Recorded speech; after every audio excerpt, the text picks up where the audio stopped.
Hello and welcome to Delightful, Delicious, Delovely. My name is Christina Elise and I am going to make a dish called Bubble and Squeak. Bubble and Squeak. I heard about this because on December 26th I watched all 8 episodes of Bridgerton, Shonda Rhimes' show on, I think it's Netflix. It's fucking great. I really loved it. It's beautiful. I love the liberties they take with historical accuracy as far as costuming and, you know, and hair, wigs, and that kind of thing, and race relations, all of it. I think it was really cool and modern, and I loved it a lot. Ended too quickly for me, so I was in the mood for more pomp and circumstance, so I watched Downton Abbey. Today is, I'm recording this today, Sunday, January, whatever that is, the 9th or something. And as of last night, I finished all episodes of Downton Abbey. There's like 70 million of them. I've been awash, the throat, like nose deep in Downton Abbey since a long time, weeks. And in one of the later episodes, somebody mentioned Bubble and Squeak, so I Googled it, and it basically is leftover mashed potatoes and leftover cabbage or Brussels sprouts, sort of mashed up into little patties.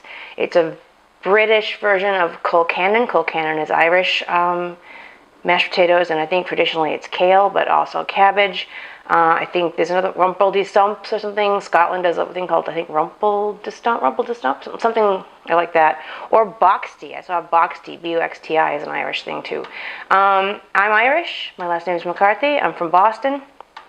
And so I grew up eating boiled dinner, which they should really come up with a better name for that. Boiled dinner is literally boiled dinner. They boil, I think it's corned beef, and they boil potatoes, and they boil carrots, and sometimes some onions, and it's literally boiled and then put on your plate, not in the water, but on your plate, and then you put yellow mustard on it. Sounds horrible. It's really fucking great. I haven't had corned beef probably since, I don't know, 1986. But I did love boiled dinner, and so I actually wanted to make it recently, and I had potatoes and cabbage in the house. So I'm going to be making this Bubbles and Squeak with mashed potatoes that I've already made and boiled cabbage that I've already chopped. This is the potatoes and cabbage, and then I mashed the potatoes. Here they be. And I chopped up the cabbage. Here it be. You could make this with any leftover vegetables. Leftover roasted Brussels sprouts would be great. Anything you really want. But traditionally, it's either cabbage or Brussels sprouts, cabbage and or Brussels sprouts. But you could put anything. If you have leftover peas and carrots, you could stick it in there. I looked at a lot of recipes. Some people use flour. Some people use eggs. I wanted to keep it as close to traditionally leftover-y as I could. So I made the mashed potatoes and I boiled the cabbage. They're sitting here cold now. They are technically leftovers. They're not warm and they're not ready to eat right now. I will get to it. It's there's 2 ways to do it. You could either make it in one big patty, like one big frittata kind of a thing. That seems harder to flip in a pan. So I'm going to make a couple of little ones that look like potato pancakes or latkes or something like that. I'm going to let this pan warm up. Put some butter in it. This is, of course, vegan butter. It's whatchamacallit, Earth Balance. I'm going to put some butter in the pan. This is tricky, and I may not succeed. I've never made this before, so you're watching me do it for the first time. This is my virgin effort. I don't know how hot the pan should be, really. And this little thing I'm cooking on is less than ideal. It's got a warp to it, so the bottom of the pan my pans don't hit the thing flush on, square on. So it's less than an ideal situation, so this could fail miserably. All right, so I'm not even really going to give measurements on this because it depends on what kind of leftovers you have and how many people you're feeding. It's not a science by all estimations that I saw on Google. Nobody said, carefully measure this like you have to with baking. This might be going too fast. I'm going to take this off for a second. So what I'm going to do is I'm going to take some mashed potatoes. They shouldn't be too soft because then you're going to have a difficult time having the patties hold together without anything binding them. Obviously I don't want to add vegan egg to this. It seems like a weird thing to add it to. And I don't want to add flour because I don't want to add that. I don't know, it just seems wrong. So even though I've never made it before. So I'm mashing basically some of the cabbage into some of the potatoes. I'm going to add a little salt and pepper. You can add any herbs you like. You could add parsley. I'm going to add a little parsley actually to mine. Here it is. I'm adding parsley because I happen to like parsley. You could add dill. You could add any other herbs. You could add thyme, or I don't know if rosemary would work. Dill sounds good though. Dill sounds actually fresh and good. So, okay. So that was some potato, some cabbage, some parsley, some salt. Did I already salt it? Oh well, if I did. Some salt and some pepper. And then I'm going to use my hands basically and make patties from this. Look at the beautiful flowers my mother got me to celebrate the win in Georgia. Ossoff and Warnock in Georgia. I'm going to get rid of this butter. Hold on. Back. So yeah, she sends me flowers all the time. It's crazy. She sends me flowers on her own birthday. It's crazy. Okay, let's take a look at this butter. It's melted. So it's all nice and melted. So now I'm just going to like I said, there's two ways to do it. One big sort of whole bottom of the pan, or smaller. I hope this works. They feel a little soft, but flour would definitely fix that, but I'm not gonna. So I'm doing it like maybe ½ an inch thick. It's about the size of a good fat hamburger patty perhaps. And then I'm gonna fry them for 3 to 4 minutes or so until they maybe are brown and solid enough on one side to actually flip.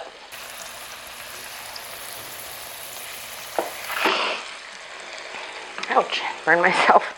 Okay, let's make 3. I guess the bubble and squeak is meant, the butter in here is bubbling. And if I were to, I guess cabbage squeaks around in the pan. That was somebody's theory. Oh my goodness. Let's see if it's ready to turn. Ooh, they're soft. Oh.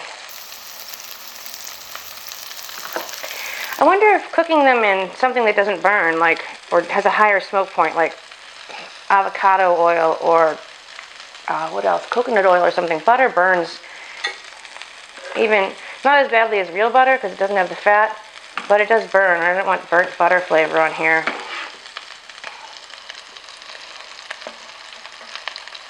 Oh, you know what I forgot to do? Because I think of mustard as being something you have on potatoes and cabbage. I'm going to add a little bit of stone ground mustard to the remaining. This is stone ground Dijon mustard. Then I can taste them each and tell you which is better. But I like, and when you put mustard on boiled dinner, it's yellow, like French's yellow mustard. It's incredibly, working class sort of food. So, I guess you need to have really stiff mashed potatoes to make this work ideally. I'll do, as well as adding this mustard to this balance for the next 3 I'm going to make, I'm going to add a little flour to this and see what happens to those. Be right back. Okay, I happen to have potato flour. Let's try some potato flour, see how that goes. And this is, I'm winging this obviously too. So let's see, just a little though, I don't want to get crazy. Potato flour. What was that? A tablespoon?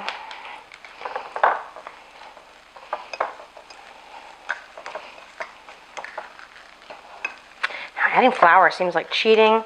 It also feels like it's going to muck up the flavor a bit. But mine are not more than that actually.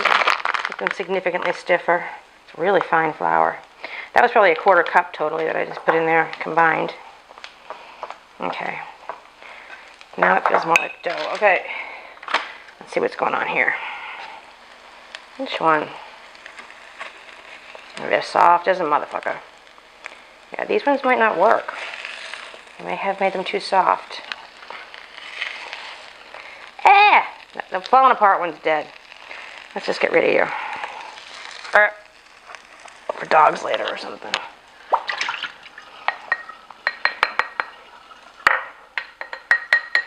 My dogs will eat pretty much anything. Anyway, crazy week this week.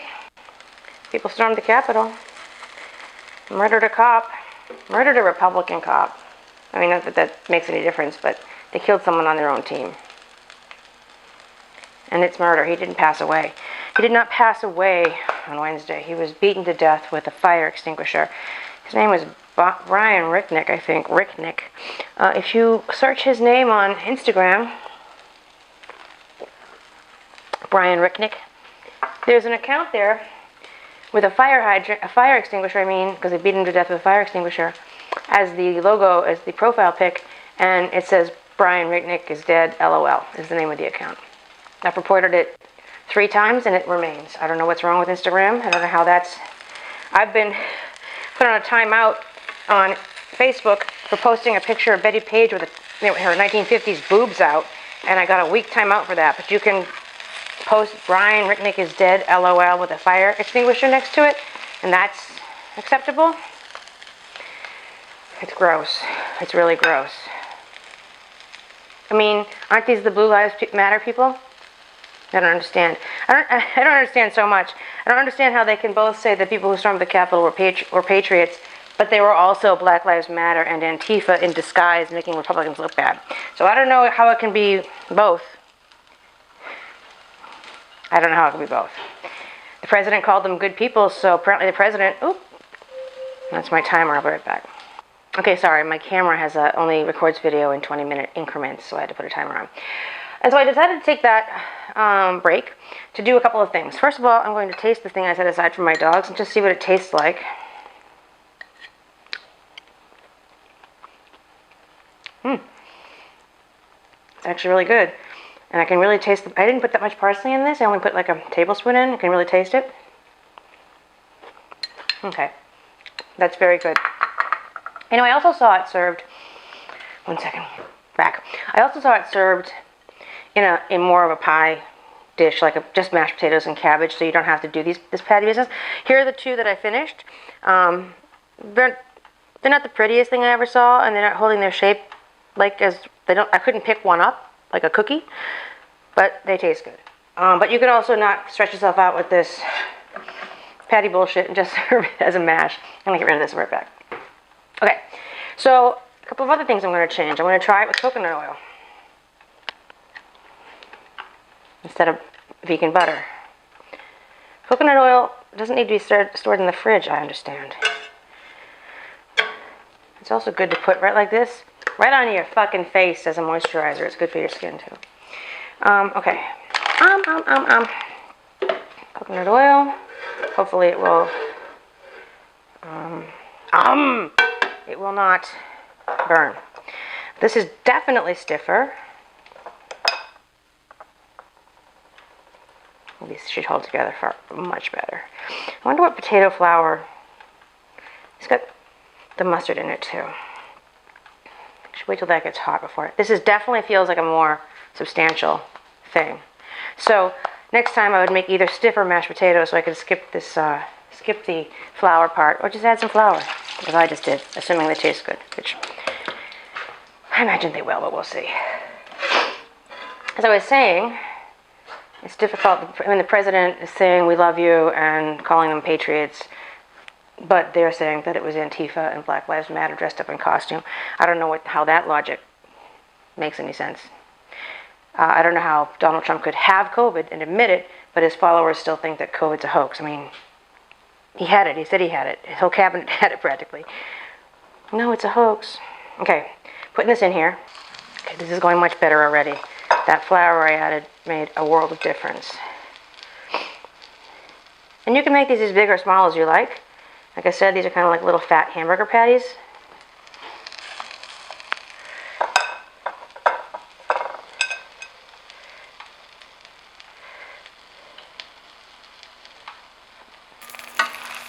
Yes, I feel like this is going to be a far more successful effort.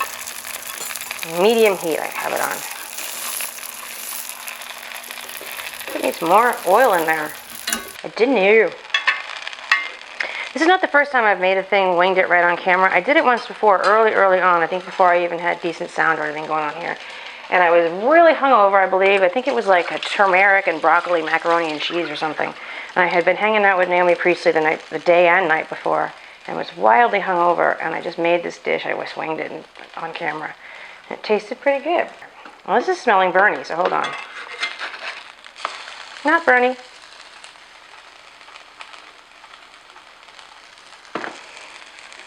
Yeah, these are much better. I do feel like it needs more oil in there. Is it too late to put oil in there to help it? Maybe. Yeah, so I guess moral of the story here is to not use runny potatoes. And fuck it if you have to add some flour. Regular flour would obviously work. I just thought potato flour with potatoes. I don't know, I just felt like coming home again. Okay, let's see. Again, don't feel the pressure of this business. You could also, I imagine, put this combo, and you wouldn't even need to add flour. If you're not going to make patties, there's no need to add the added starch of a flour. You could put it in a pie pan like that, mix it all up, taste it, season it to taste it before you put it in the oven, and stick it in the oven at 350 for like half an hour, and there you have it. It's a lot easier than this shit. I mean, I guess this is a presentation thing, and if you want to fry an egg over it, it would look prettier, but definitely glad I did not try to do a whole bottom of the pan one, because that would have been a frigging disaster. All right, I'm going to take these off the, put them on a plate, and come back and taste one and see if I prefer it with the mustard and flour or regular. I'll be right back. Okay, I'm back. Obviously, I cleaned up a little bit.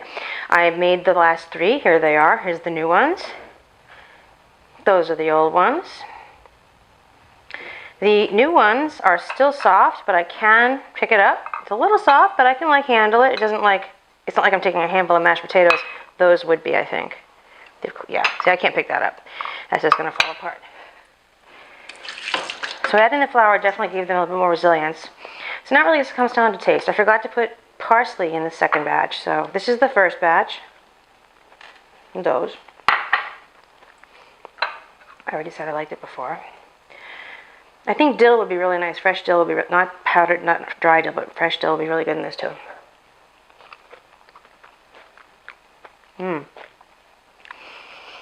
That feels like mashed potatoes.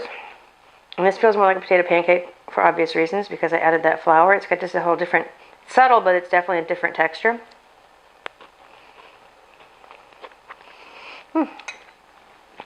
It's good. I can even taste that browning tastes really nice.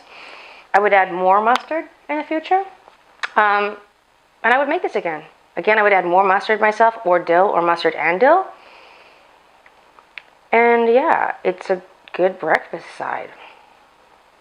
Alright, this is a really long video for a really fucking simple recipe. I don't know why I'm rambling so much. I'm home alone too much, apparently. So yeah, this is my recipe for bubble and squeak. Bubble and squeak. Leftover potatoes and cabbage. Colcannon. Rumple-de-stump, I think. Box D. But it's bubble and squeak is what it is. So anyway, Happy New Year. Thanks for being patient with me. Please subscribe. And yeah, be nice to each other out there. Be nice. It's fucking crazy and it's getting really genuinely dangerous. So be safe and be careful and wear a mask.